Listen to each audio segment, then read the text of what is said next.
मिनश्शैतानिर्रजीम बिस्मिल्लाहिर्रहमानिर्रहीम अल्हम्दुलिल्लाहि रब्बिल आलमीन अस्सलातु वस्सलामु अला खातिमिन नबीयीन। मैं आपको संडे वेबिनार में खुशामदीद कहता हूं और आज हमारे जो प्रेजेंटर हैं वो डॉक्टर सादिया ज़ीशान हैं। इन्होंने लास्ट वीक भी प्रेजेंटेशन की थी डायरिया इन चिल्ड्रन के ऊपर। आज ये जो है वो रेस्पिरेटरी इन्फेक्शन इन चिल्ड्रन के ऊपर प्रेजेंटेशन करेंगी। मैं इनका मुख्तसर तारुफ करा दूं जो जिन लोगों ने लास्ट टाइम अटेंड नहीं किया था। इन्होंने 2001 में रावलपिंडी मेडिकल कॉलेज से एमबीबीएस किया था। उसके बाद इन्होंने डीसीएच किया, डिप्लोमा इन चाइल्ड हेल्थ, फिर एमसीपीएस पीड्स में किया।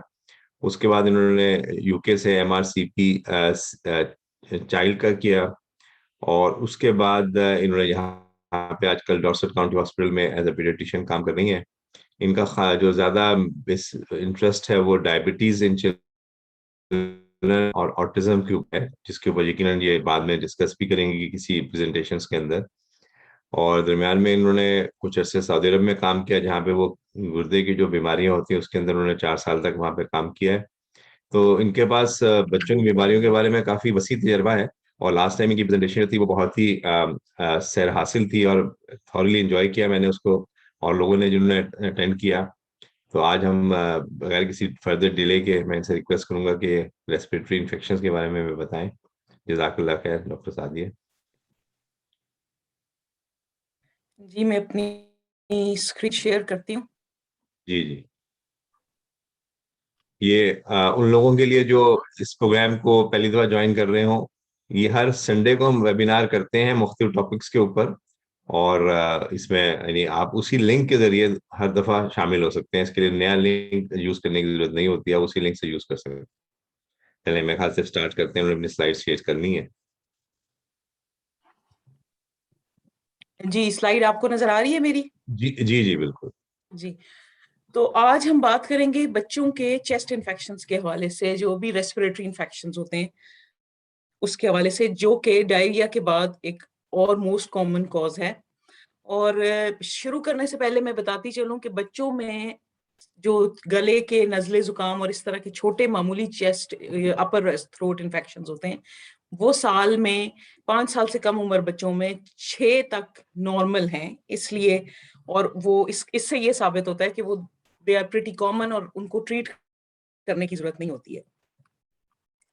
आज की जो हमारा टॉपिक है, इसकी डिस्कशन के बाद मैं उम्मीद करूंगी कि हमें हमें ये एक हम डिफरेंशिएट कर सके बेसिकली कि अपर और लोअर रेस्पिरेटरी इन्फेक्शंस में क्या डिफरेंस है और वायरल और बैक्टीरियल इन्फेक्शंस की इंपॉर्टेंस के कैसे हम थोड़ा सा ये अंदाजा लगा सकते हैं कि बच्चे को वायरल है और एंटीबायोटिक्स की जरूरत नहीं है, और क्या चीजें हैं जो कि डेंजर साइंस हैं या रेड फ्लैग साइंस हैं जिनकी वजह से हमें डॉक्टर को दिखाने की जरूरत है और एंटीबायोटिक्स शुरू करने की जरूरत है। तो basically respiratory infections all age groups में कॉमन है। अपर रेस्पिरेटरी यूजुअली जो है वो 40 to 50% जो है वो ओपीडी केसेस होते हैं। स्पेशली मैंने जब पाकिस्तान में होली फैमिली और चिल्ड्रन हॉस्पिटल पिम्स में काम किया है, तो हम ओपीडी में 40 से 50 तक के भी पेशेंट देखा करते थे एक दिन में।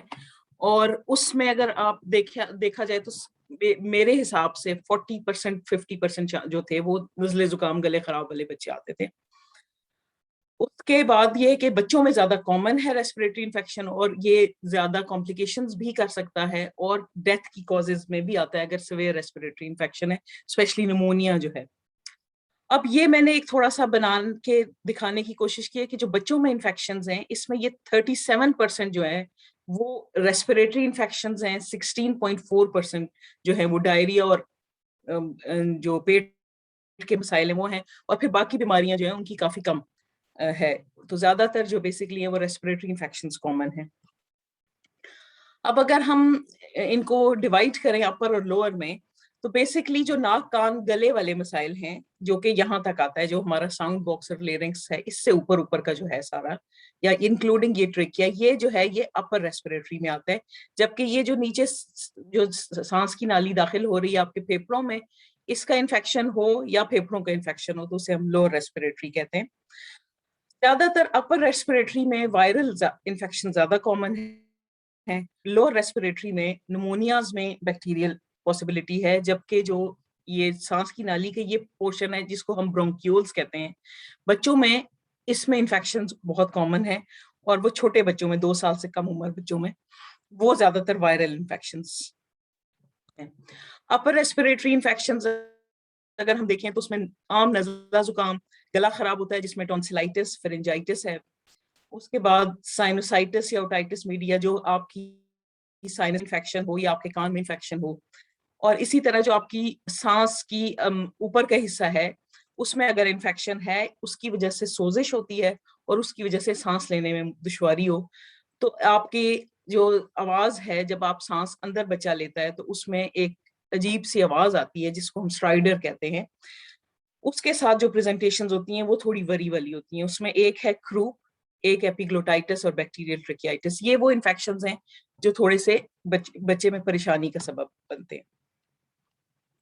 लोअर रेस्पिरेटरी इन्फेक्शन, जैसे कि अभी मैंने तस्वीर में दिखाया था कि ब्रोंक्यूल्स, अगर ब्रोंक्यूल्स में इन्फेक्शन है तो उसे ब्रोंकिलाइटिस कहते हैं, अगर फेफड़ों में है तो उसे निमोनिया कहते हैं। बाज बच्चों में आम नजला जुकाम की वजह से भी छाती से आवाज आना शुरू हो जाती है जो कि एक म्यूजिकल सी साउंड होती है, तो उनको वायरल इंड्यूस्ड वीज कहते हैं। उस आवाज को वीज कहते हैं, तो इसलिए जो भी वायरल इलनेस के बाद सांस आती में आवाज आती है उसे वीज कहते हैं। ये मेरा ख्याल है कि एक सेपरेट टॉपिक है, इसको हम एस्थमा के साथ भी डिस्कस कर सकते हैं कि वीज और एस्थमा, वायरल इंड्यूस वीज और एस्थमा में क्या फर्क है। फिलहाल हम मेन कंसिडरेशन जो रखेंगे वो ब्रोंकिलाइटिस और निमोनिया पे रखेंगे। अब जहां बात आती है कॉजेस की, तो बेसिकली वायरसेस जो हैं वो मोस्ट कॉमन कॉज हैं, फिर बैक्टीरिया हैं, कुछ फंगस हैं, कुछ तो फैलिए जैसे कि हम डायरिया में भी जिक्र किया था, और कुछ एटिपिकल ऑर्गेनिजम्स हैं जो कि कॉज करते हैं।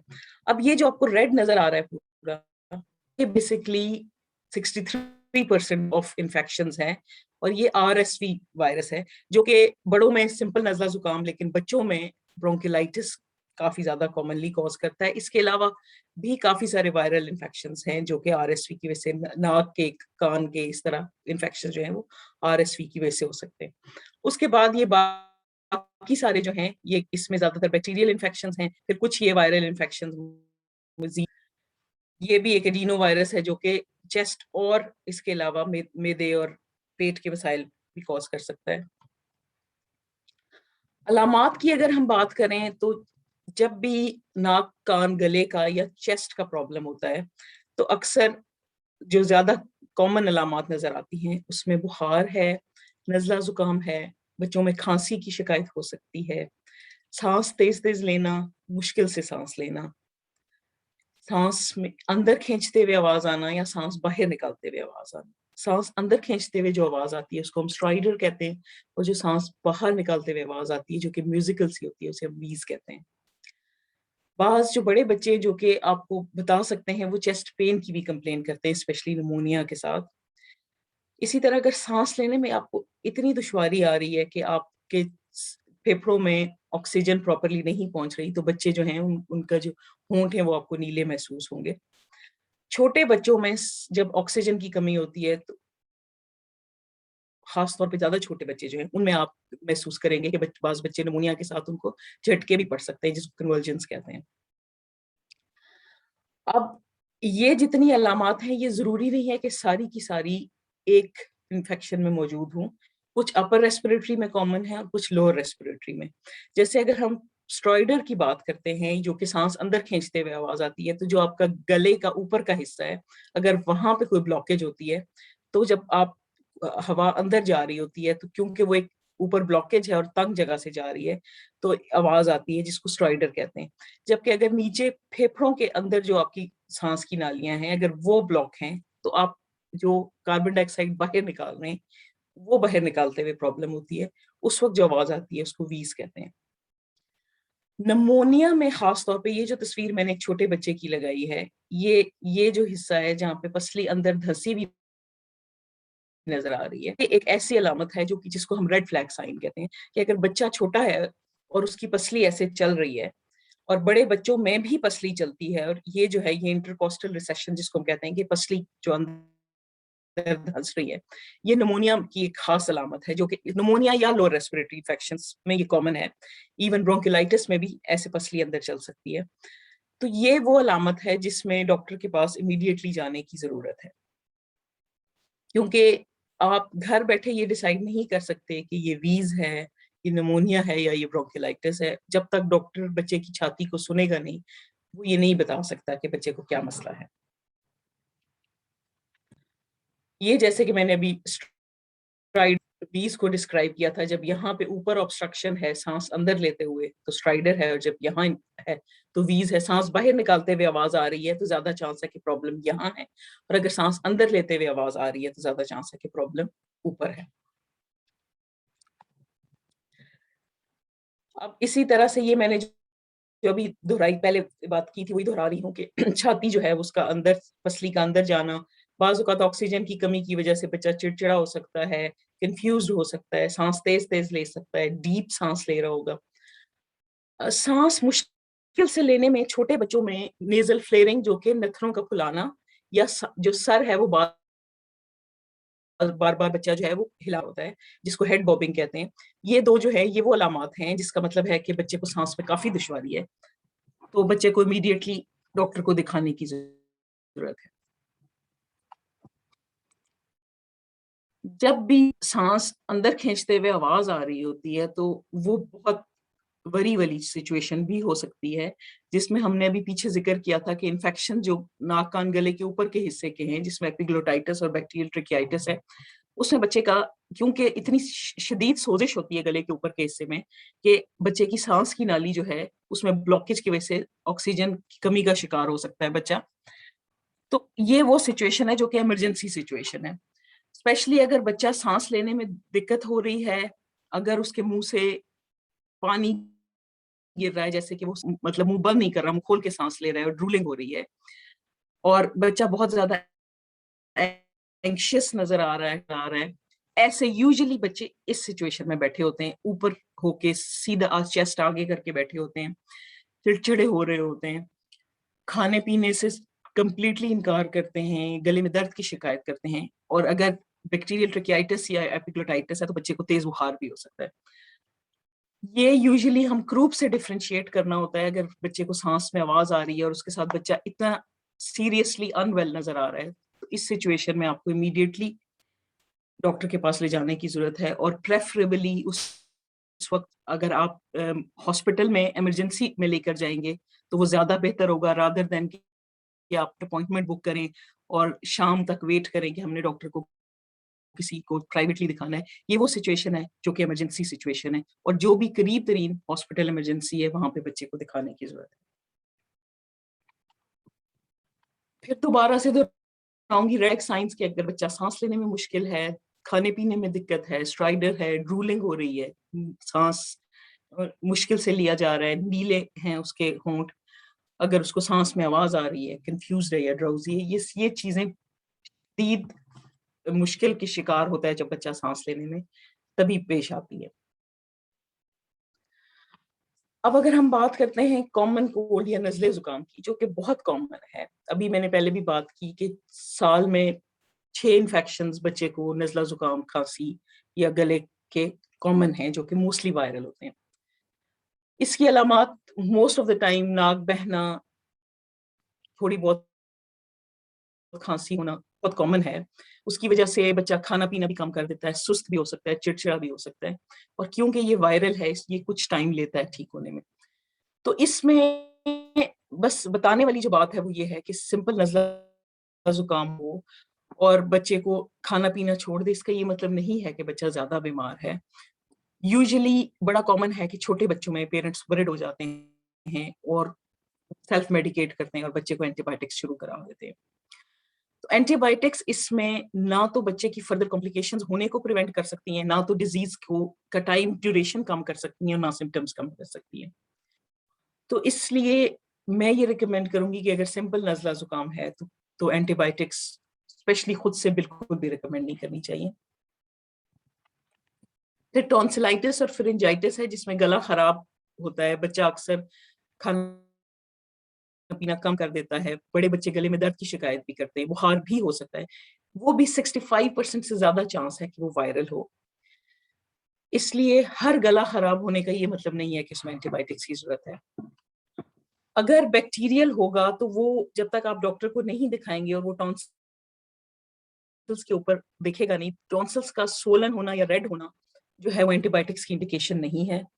तो जब डॉक्टर थ्रोट को देखेगा नहीं, अगर टॉन्सिल्स के ऊपर कोई पस या इन्फेक्टिव मटेरियल नहीं है, तो फिर एंटीबायोटिक्स की जरूरत तब भी नहीं है।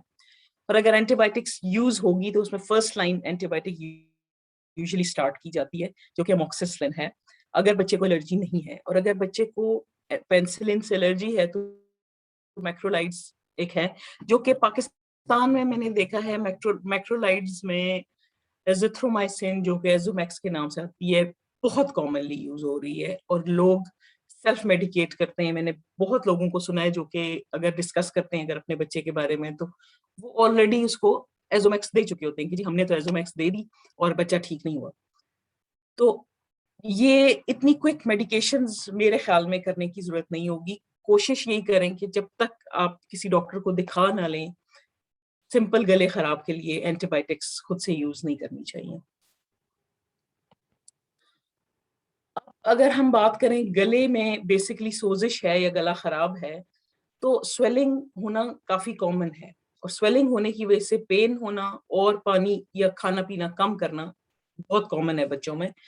उसका ये मतलब नहीं है कि बच्चे को एंटीबायोटिक्स की डेफिनेटली जरूरत है। अगर आप देखें तो बच्चे का जो नॉर्मल थ्रोट है उसमें भी टॉन्सिल्स, थोड़े बहुत बच्चे के टॉन्सिल्स नजर आते हैं। और ये जो पिक्चर है इसमें आपको नजर आएगा कि टॉन्सिल्स यहाँ तक हैं अगर, तो ये नॉर्मल है, और थोड़े से और मजीद बढ़ गए तो वो रेड टॉन्सिल्स जो हैं वो वायरल टॉन्सिलाइटिस की अलामत है। बैक्टीरियल टॉन्सिलाइटिस में ज्यादातर आपको टॉन्सिल्स के ऊपर ये वाइट पसी सा मटेरियल नजर आएगा। उस सूरत में डॉक्टर्स रिकमेंड करते हैं कि ठीक है ये बैक्टीरियल टॉन्सिलाइटिस है तो इसमें एंटीबायोटिक्स की जरूरत है। वायरल टॉन्सिल्स बड़े होंगे, रेड होंगे, लेकिन इस तरह से पसी मटेरियल नहीं होगा। इसलिए मैं रिकमेंड करूंगी कि जब भी बच्चे का गला खराब है और बच्चा इंप्रूव नहीं कर रहा और आपको लग रहा है कि बच्चे को बुखार भी है और वो सेटल नहीं हो रहा, तो एंटीबायोटिक्स का डिसीजन लेने से पहले डॉक्टर्स को दिखाना बहुत जरूरी है।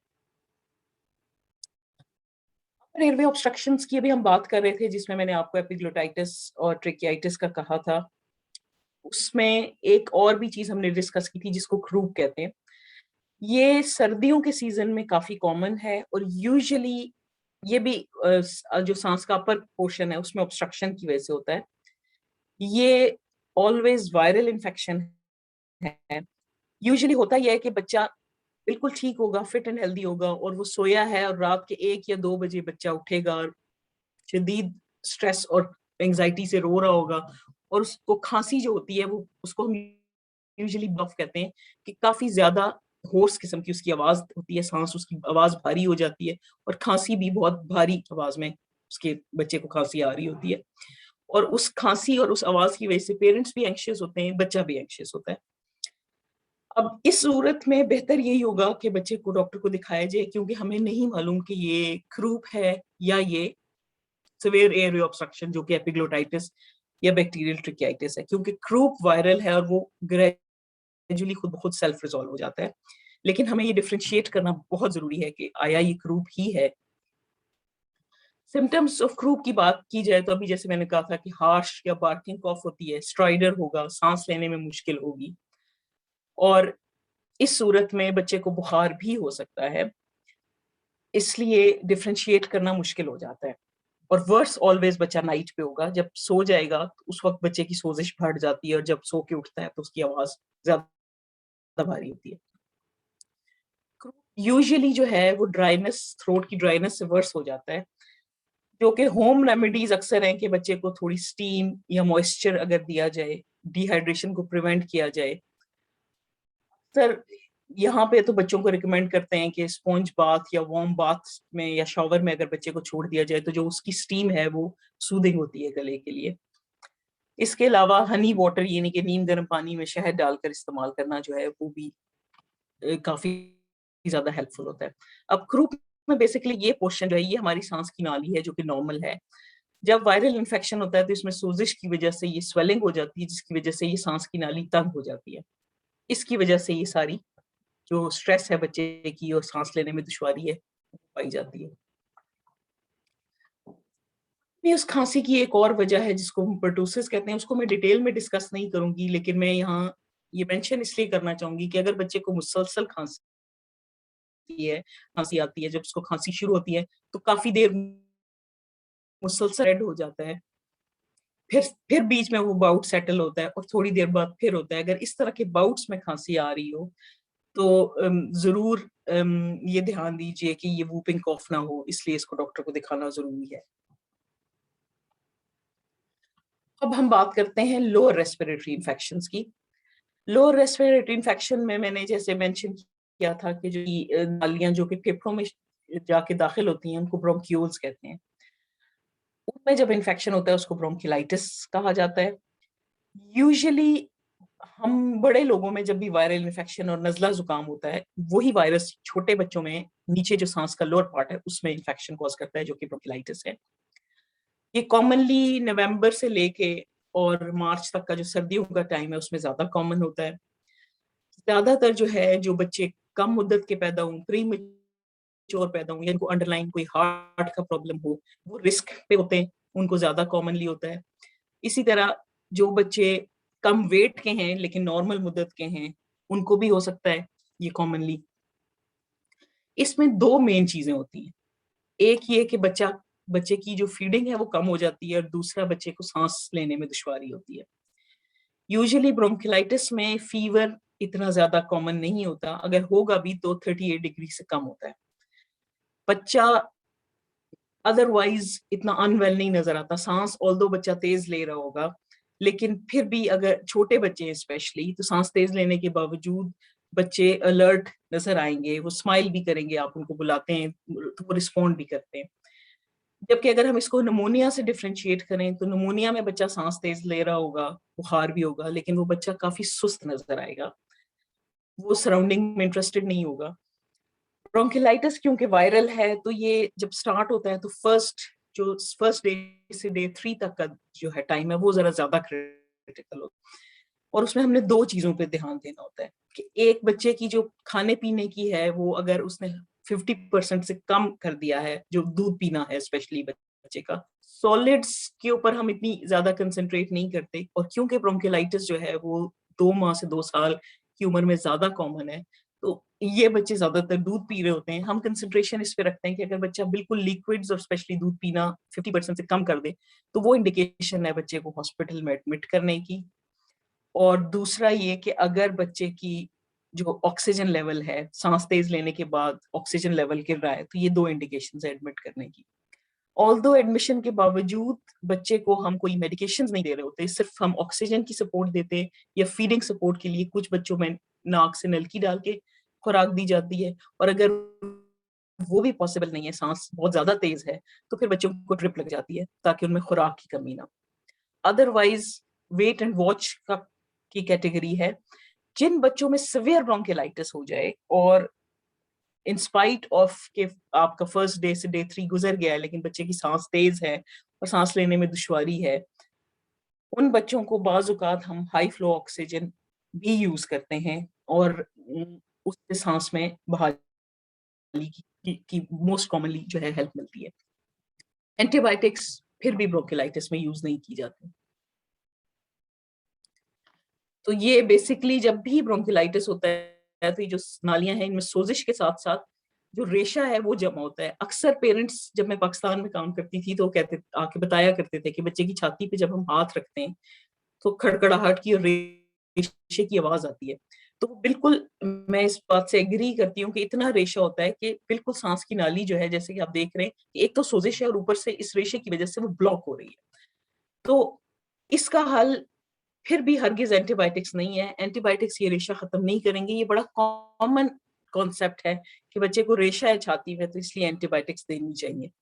ये रेशा यूजुअली जो है वायरल इन्फेक्शंस की वजह से ही है, और इसमें अदरवाइज बच्चा जो है वो जब भी रेशा क्लियर हो जाता है तो इन बिटवीन बच्चा बेहतर नजर आएगा। उसके लिए यूजुअली सेलाइन ड्रॉप्स हम यूज करते हैं। नेक्स्ट जी हम बात करते हैं निमोनिया की, जो कि एक, अगर देखा जाए तो यूनिसेफ के हिसाब से एक फॉरगॉटन किलर उसको कहते हैं इन चिल्ड्रन। तो नमोनिया में इसीलिए ब्रोंकिलाइटिस वाले बच्चे को भी मैं कहूंगी कि ऑल्दो एंटीबायोटिक्स की जरूरत नहीं है, लेकिन आप घर बैठे डिफरेंशिएट नहीं कर पाएंगे कि ये नमोनिया या ब्रोंकिलाइटिस है, इसलिए डॉक्टर को दिखाना जरूरी है। नमोनिया जो है बेसिकली उसमें बच्चा सांस तेज तेज लेगा। ये बच्चे मुख्तलिफ उम्र के बच्चे मुख्तलिफ रेट से सांस लेते हैं। जो छोटे बच्चे हैं वो ऑलरेडी तेज सांस लेते हैं, तो इसलिए बाज़ औक़ात बड़ा मुश्किल होता है ये डिफरेंशिएट करना। अक्सर पेरेंट्स कहते हैं कि ये नॉर्मल सांस इतनी लेता है बच्चा, बाज़ औक़ात 60 के करीब नॉर्मल ब्रीदिंग है, तो इसलिए डिफरेंशिएट करना मुश्किल होता है। फिर जैसे कि ब्रोंकिलाइटिस में मैंने बात की थी कि सांस जब बच्चा तेज ले रहा होता है और सांस में दुश्वारी होती है, तो उस वक्त उसको पसली चल रही होगी, उसके नथने फूल रहे होंगे, सांस रुक रुक के ले रहा होगा, ग्रंटिंग या कराहने की आवाज आ रही होगी, कंफ्यूज्ड होगा, और ऑक्सीजन लेवल अगर चेक करेंगे तो वो निमोनिया में बेसिकली चेस्ट इन्फेक्शन जब भी होता है तो एक्सरे जब किया जाता है तो निमोनिया में फाइंडिंग्स जरूरी नहीं है कि शुरू में आ जाए, लेकिन अगर सवेयर निमोनिया है तो चेस्ट में फाइंडिंग्स होंगी। अब हर दफा जरूरी नहीं है कि निमोनिया में चेस्ट एक्सरे किया जाए।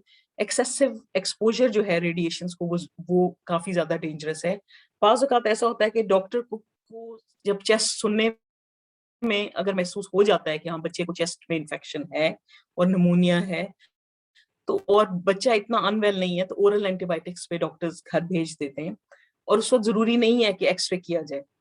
अगर डॉक्टर ये महसूस करेगा कि बच्चे की चेस्ट में सिम्टम्स ऐसे हैं कि जिसमें हमें कॉम्प्लिकेशंस ऑफ निमोनिया को पिक करना है, तो उस सूरत में एक्सरे हेल्प करता है।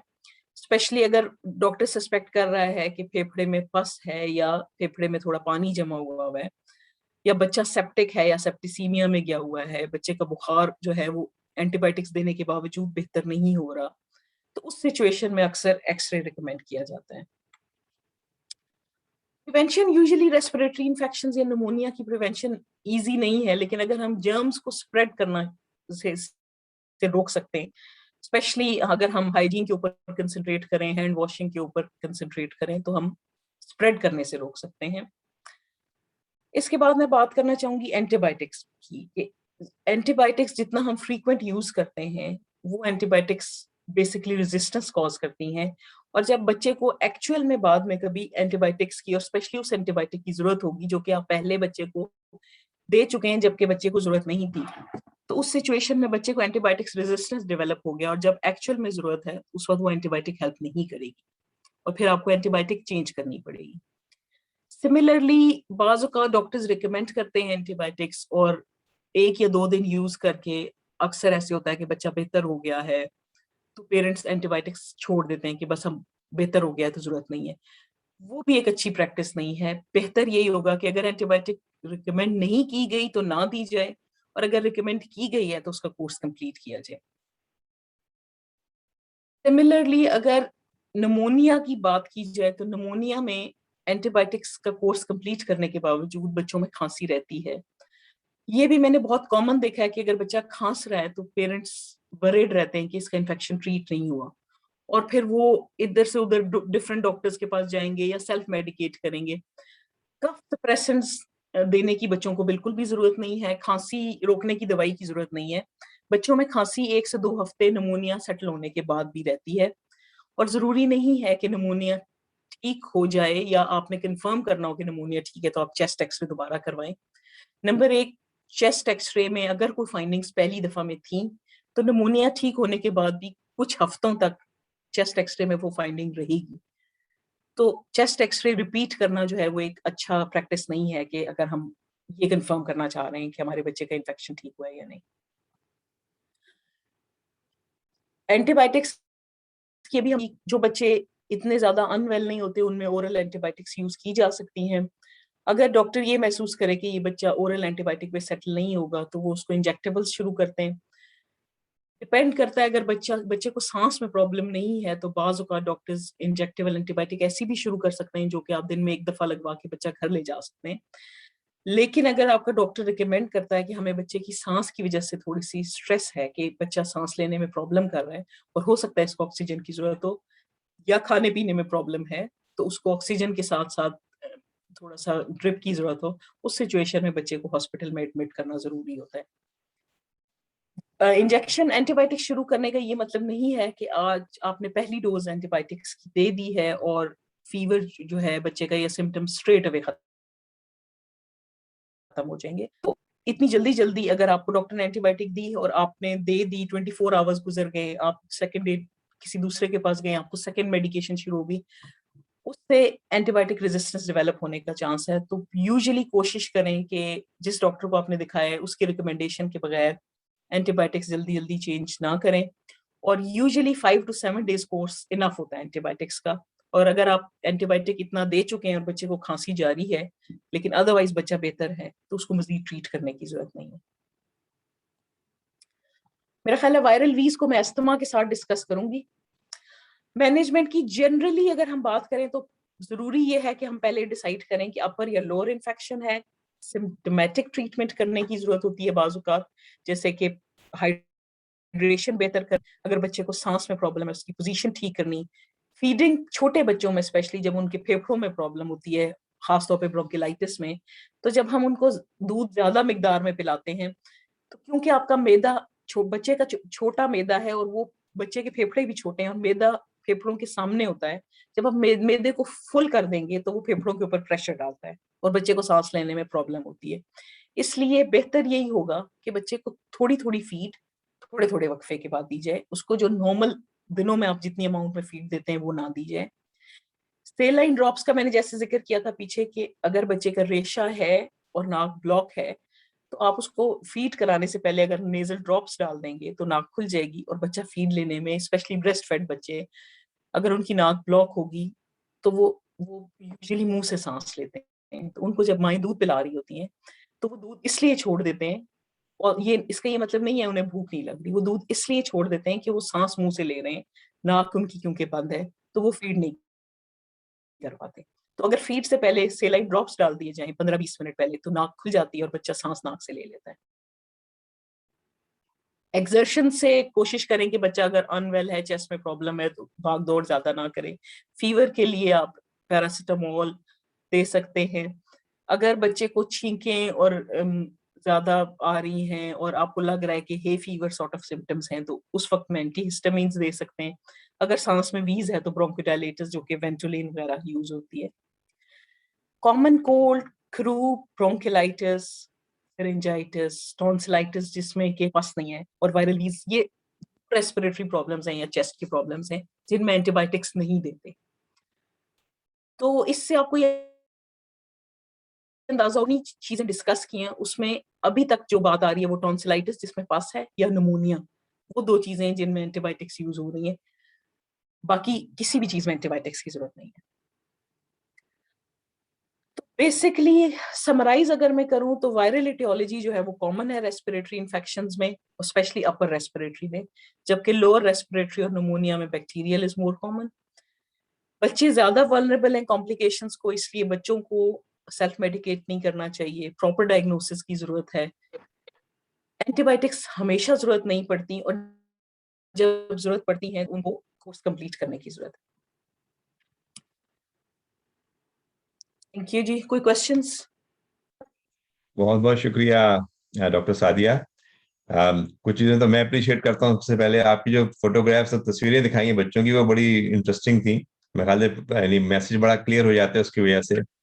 और दूसरा ये कि एंटीबायोटिक्स का जो आपने जिक्र किया वो वाकई बहुत जरूरी है पाकिस्तान के तनाजुर में, क्योंकि वहाँ पे लोग जो है वो बहुत ज्यादा एंटीबायोटिक्स यूज करते हैं। और हमने खुद अपनी यानी यूरोलॉजी की प्रैक्टिस में देखा है कि सबसे जो स्ट्रॉन्ग एंटीबायोटिक्स लेकर ऑलरेडी आ चुके होते हैं हमारे पास, फिर उसके बाद चारा नहीं रहता कि उनको इंजेक्टेबल्स दिए जाएं और फिर वो एक और कॉम्प्लिकेशन डेवलप होती है।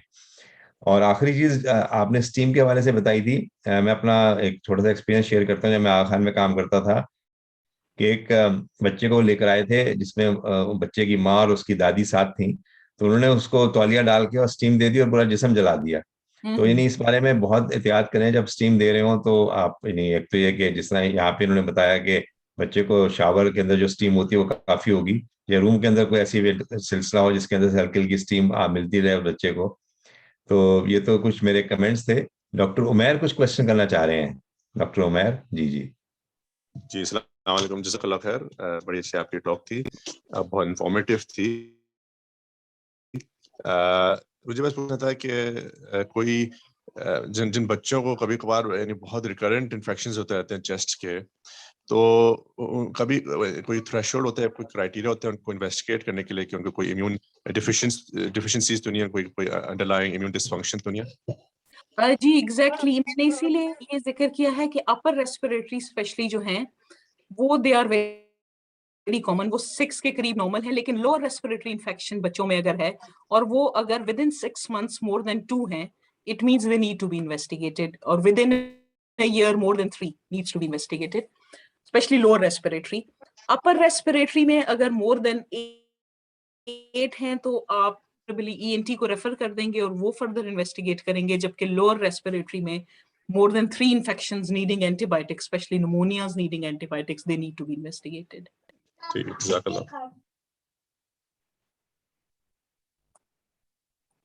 अच्छा, लास्ट टाइम मैंने जो शेयर किया था जो हेल्दी टुगेदर का, वो अगर आप चाहें तो मैं वो शेयर करके दिखा सकती हूँ कि वो उर्दू में ट्रांसलेट कैसे होता है। जी जी, बिल्कुल टाइम है, आप दिखा दें, बहुत सारे लोगों को उससे फायदा होगा, क्योंकि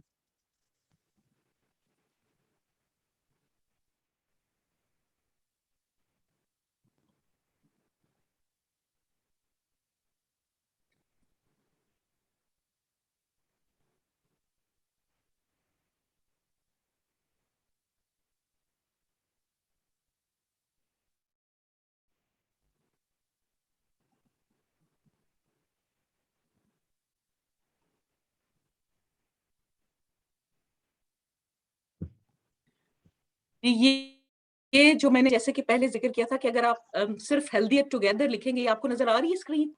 जी जी, नजर आ रही है। अगर हेल्दी टुगेदर आप लिखेंगे सिर्फ, तो आपको ये वाली साइट खुल जाएगी। इस साइट पे बेसिकली जब आप प्रोफेशनल्स पे जाते हैं, यूजुअली जो है प्रोफेशनल्स वाला पेज, इसको अगर आप खोलते हैं और इसमें आप हॉस्पिटल स्टाफ वाला क्लिक करते हैं, और इसमें ये जो safety netting for parents information sheet है, इसको क्लिक करेंगे, ये आपको सारी चीजें, मिसाल के तौर पे ये ब्रोंकिलाइटिस की शीट है, ये अगर मैं खोलती हूँ और उसके बाद ये ऊपर लैंग्वेजेस आ रही हैं, और इसमें अगर आप नीचे जाते हैं और आप इसको उर्दू में ट्रांसलेट करते हैं,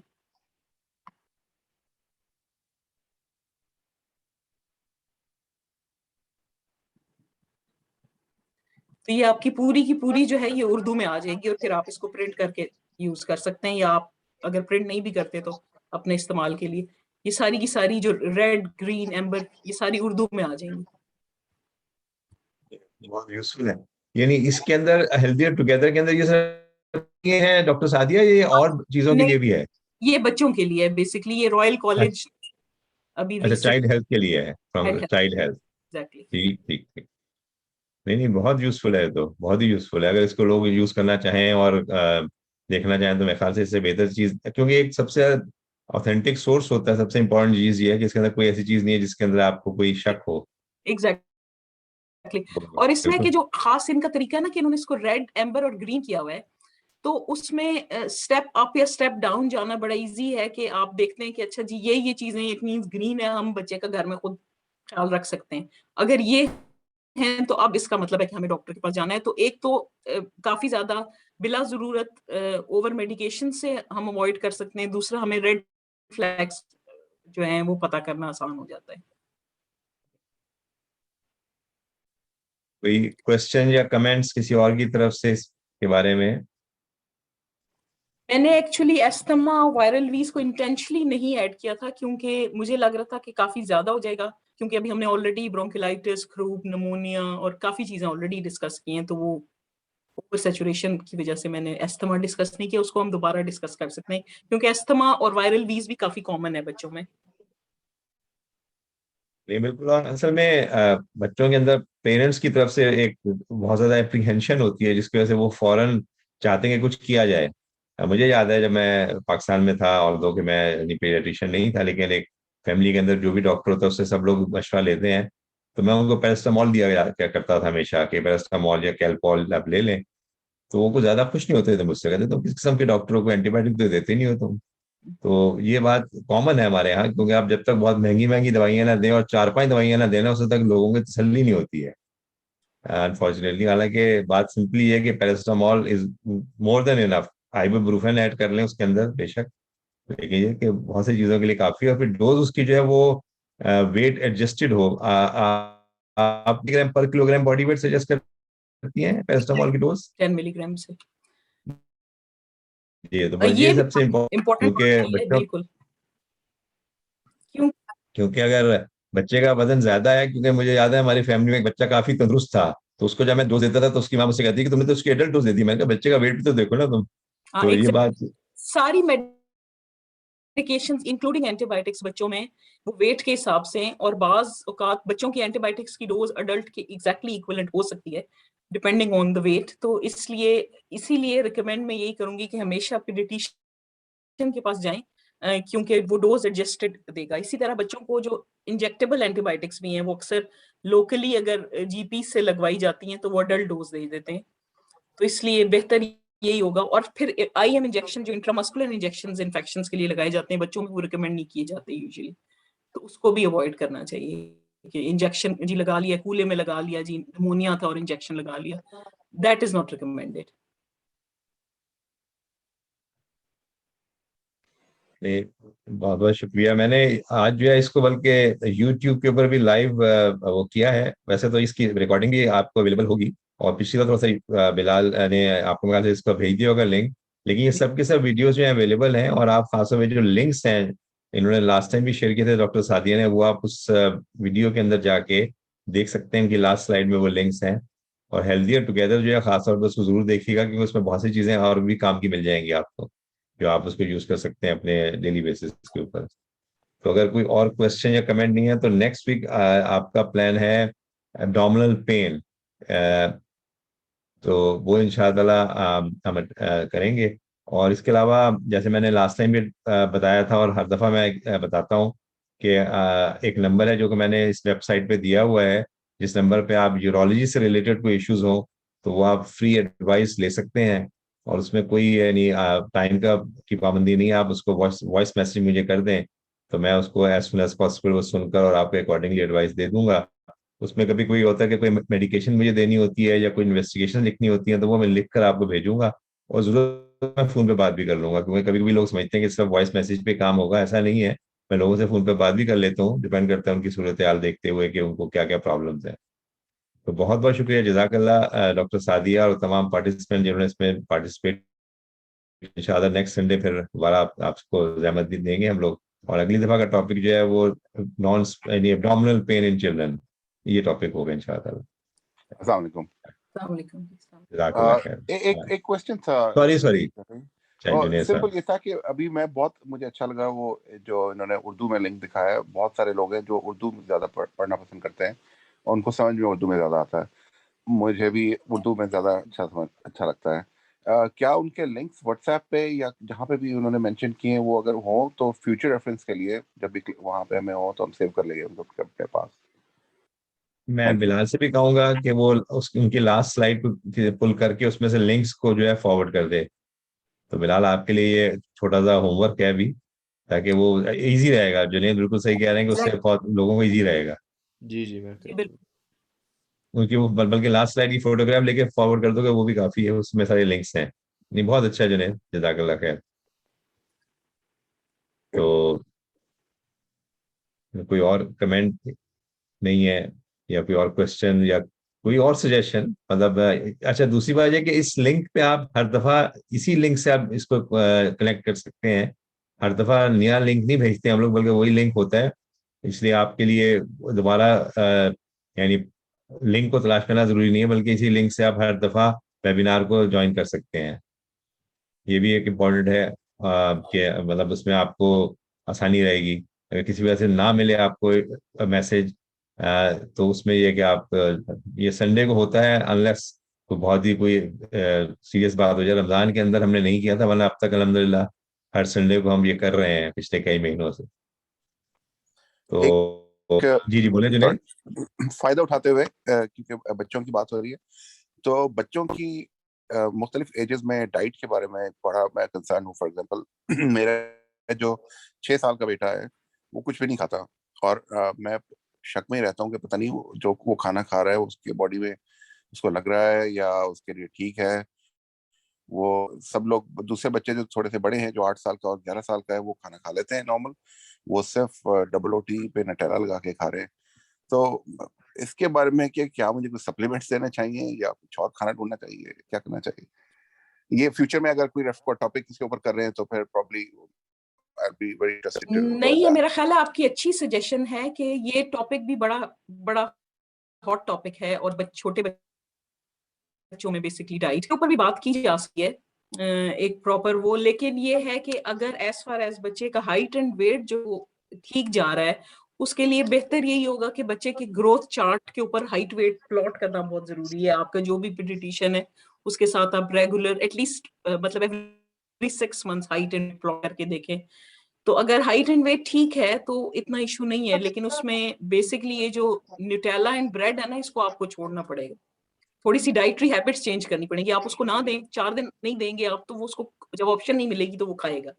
तो ये एक ही सिंगल फूड और स्पेशली न्यूटेला जो है, that's not a healthy thing कि आप उसको दें। कभी कभार as a treat is fine, लेकिन रेगुलर अगर आप देंगे तो फिर बच्चा कोई और चीज लेगा भी। तो थोड़ा सा हम घबरा जाते हैं ना कि बच्चा कुछ नहीं खा रहा तो चलो यही दे देते हैं। तो वो एक ऑप्शन जब तक आप हटाएंगे नहीं तब मुश्किल हो जाएगी। कोशिश करते हैं, मुश्किल। मेरा आपके लिए काम हो गया, अब आप इस पे जरा वर्क करें। ये तो एक बड़ा जहाद है अब आपके लिए 2-4 दिनों के लिए। तो लेकिन आपकी अच्छी सजेशन है, इसके ऊपर भी एक प्रेजेंटेशन की जा सकती है, डिस्कशन हो सकती है। जी बहुत जरूरी है। Thank you. थैंक यू जी, थैंक यू। ओके।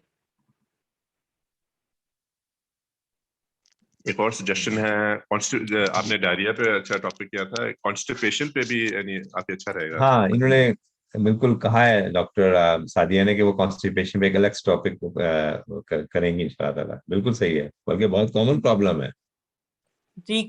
इसके अलावा अगर किसी के ज़हन में कोई और सजेशन है तो प्लीज जरूर बता दें, क्योंकि कॉमनली तो मैंने अभी जैसे डायरिया है, constipation, recurrent pains, abdominal pains, और इसके अलावा बेड वेटिंग के ऊपर मैंने रखा है एक टॉपिक। एक मेरे ज़हन में है food allergies, specially cow's milk protein and lactose intolerance. अगर इसके अलावा किसी के ज़हन में है कोई टॉपिक तो जरूर प्लीज बता दीजिए। ये बेड वेटिंग जो आपने जिक्र किया बहुत इंपॉर्टेंट है, क्योंकि यूरोलॉजी में भी है, एक तरह से ओवरलैप हो जाता है। बहुत सारे बच्चे हमारे पास भी आ जाते हैं, तो बड़ा यूजफुल होगा इंशाल्लाह। नहीं, मैं डेफिनेटली अप्रिशिएट करता हूँ। मतलब जिस तरह आप एक्सप्लेन करती हैं वो मेरे लिए बहुत ही हेल्पफुल होता है, क्योंकि टिपिकल पाकिस्तान के लोग के लिए वो बहुत ही अच्छा है, ताकि उनको एक एक चीज समझ में आ जाए। खासतौर पे फोटोग्राफ जो है ना, वो मुझे बड़ी पसंद आई है। वो मैं देखता था कि फोटोग्राफ्स आप जो भी शेयर कर रही हैं वो सेल्फ एक्सप्लेनेटरी भी हैं और साथ साथ बहुत मतलब इजीली मैसेज ट्रांसमिट कर रही हैं वो। तो जज़ाकल्लाह खैर। मेरे ख्याल से अगर कोई और क्वेश्चन नहीं है तो इसको हम सेशन को क्लोज करते हैं, और इंशाल्लाह अगले इतवार को फिर बात होगी, मुलाकात होगी इंशाल्लाह। जज़ाकल्लाह खैर, बहुत बहुत शुक्रिया। अच्छा, जज़ाकल्लाह। अस्सलाम वालेकुम। अस्सलाम वालेकुम।